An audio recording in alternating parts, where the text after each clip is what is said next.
Hi, I'm Alex, and today we're going to be identifying the Twilight Cleric.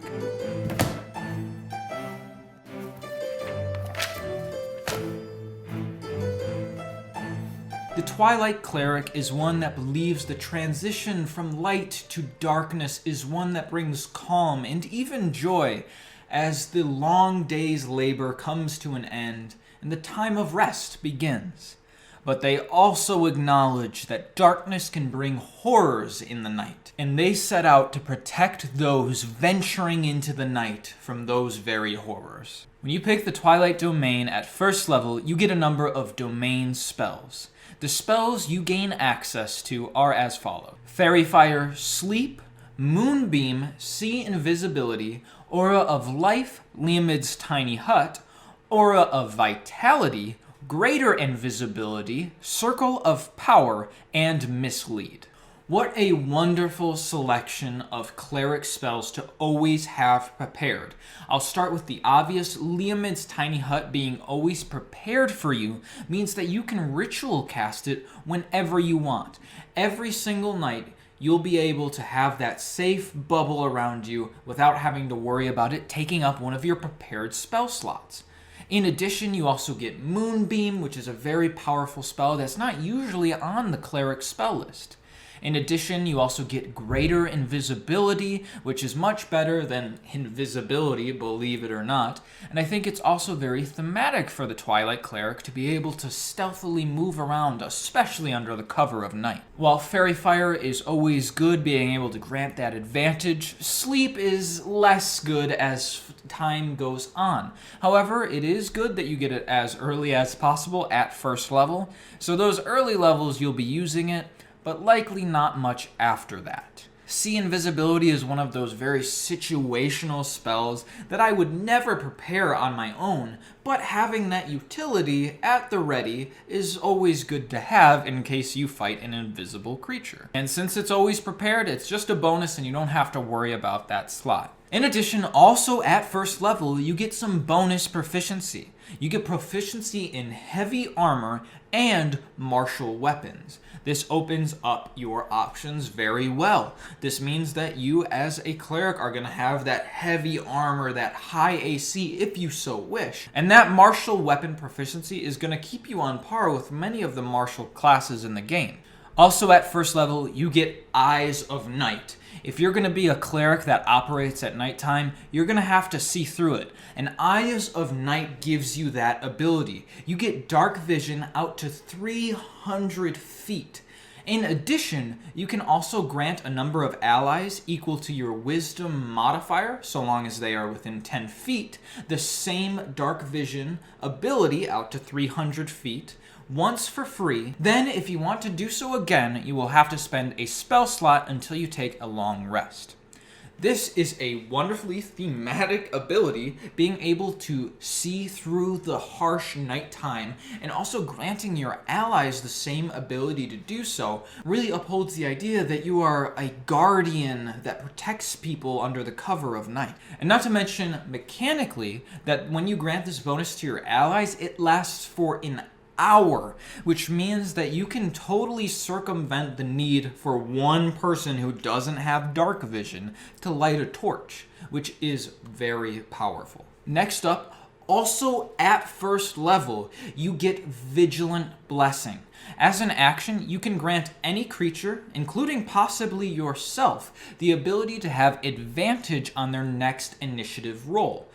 This ability lasts until that initiative is rolled, then the benefit ends right after that, or if you use the feature on, say, somebody else. This adds yet another benefit and yet another first level feature onto the toolset of the Twilight Cleric, which is a large number of first level features, and advantage on initiative isn't something that you can shake a stick at. Being able to act first, especially with your Twilight Sanctuary, is something that is very powerful. And going back to the idea of you being a vigilant protector on the look for danger is something that is also very thematically cool, but you could also give it to somebody who might be more well suited for the job. And since there is no resource attached to this, you can use it as many times as you go into combat, so long as you make sure to use that action beforehand. At second level, you get your Channel Divinity option called Twilight Sanctuary. This is an immensely powerful Channel Divinity option. When you use your Channel Divinity as an action, a sphere of twilight emanates from you in a 30-foot radius and moves with you. It lasts for a minute or until you are incapacitated, and when any creature ends its turn within your sphere of dim light, you can give them an added benefit. You can either have them gain 1d6 plus your Cleric level temporary hit points, or you can end one effect that causes the creature to be charmed or frightened. Man, this is a powerful ability and a wonderful use of your Channel Divinity. Now, it is important to note with temporary hit points, if you gain any temporary hit points while you already have temporary hit points, you must choose which one to keep. So if you still have 1 or 2 hit points from the last round, you'll still have to choose either the newer one or to keep that 1 or 2.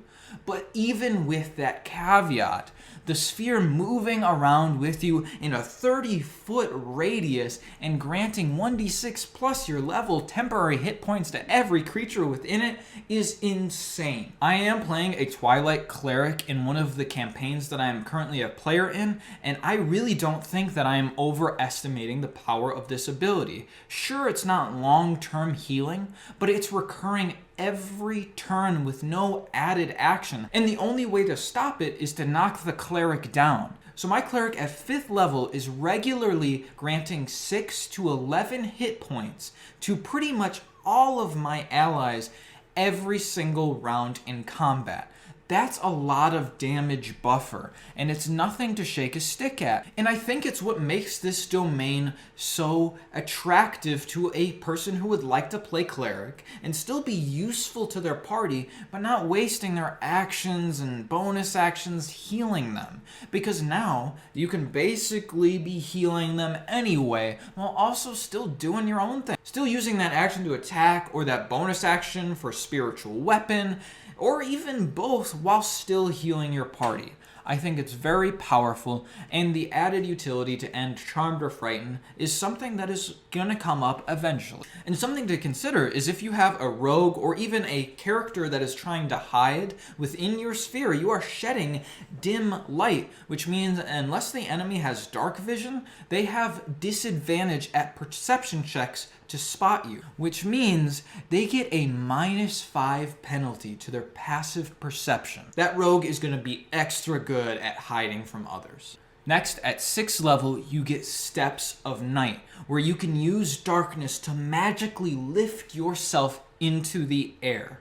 As a bonus action, when you are in dim light or darkness, you can magically grant yourself a flying speed equal to your walking speed for 1 minute. You can do so a number of times equal to your proficiency bonus per long rest. Now, at first glance, this might seem kind of bad because you can only do it in dim light or darkness, but your Twilight Sanctuary sheds dim light. So as long as you have your Twilight Sanctuary up, you can fly around the battlefield. Outside of combat, that still has utility as well. A fly speed when it comes to exploration can be extremely powerful, and since you have your Twilight Sanctuary where you can pop whenever and grant dim light, you can still use that to fly around, albeit for only 1 minute. Then, at 8th level, you get Divine Strikes, which means once on each of your turns, when you hit a creature with a weapon attack, you can add 1d8 radiant damage to that attack. This also scales to 2d8 at 14th level. At this level, most clerics either get this or Potent Spellcasting. So this is very in line with what other clerics are getting, and it's especially good for you since you're going to be in the front lines with the rest of your buddies. It's also important to note that you can still switch this out for Blessed Strikes. So if cantrips are really more your thing, you can still deal that extra 1d8 radiant damage. Lastly, at 17th level, you get Twilight Shroud, which means while you and your allies are within your Twilight Sanctuary sphere, you are also granted half cover. This is a wonderful mechanical benefit as it effectively gives you and your allies +2 to your AC while they're in your bubble, which they're going to want to be anyway, because at 17th level, need I remind you, you're granting 17 plus 1d6 temporary hit points to everyone you choose at the end of their turns in your bubble. Now, I think this is a very strong ability. I do wish it was something a little bit more thematically fun. I do understand being more skillful at fighting within your Twilight Sanctuary and being able to move safely within it, though I do wish there was something a little bit more crunchier on the roleplay value of this 17th level ability, though I can't harp on it too much because it's a still very strong ability. So that's it for the Twilight Cleric. I'm sure you can already guess by now, but this is one of my favorite options in Tasha's Cauldron of everything, and I would give this a solid 5 out of 5 Cauldron. That channeled divinity of Twilight Sanctuary is so powerful, and I do really enjoy the narrative drive of the Twilight Cleric. The ability to give every single one of your allies healing while also still having your full action economy is something that you can't overlook, and I think mechanically it's a very strong Cleric subclass. In addition to the fact that it just gets more features than a lot of Cleric subclasses. Coming in with 4 level 1 features is very surprising to see. But that's just what I think. I would love to hear your guys' voice. Do you think 5 Cauldrons is where it should be, or do you think it should be a little bit lower on the list? I would love to know in your comments down below.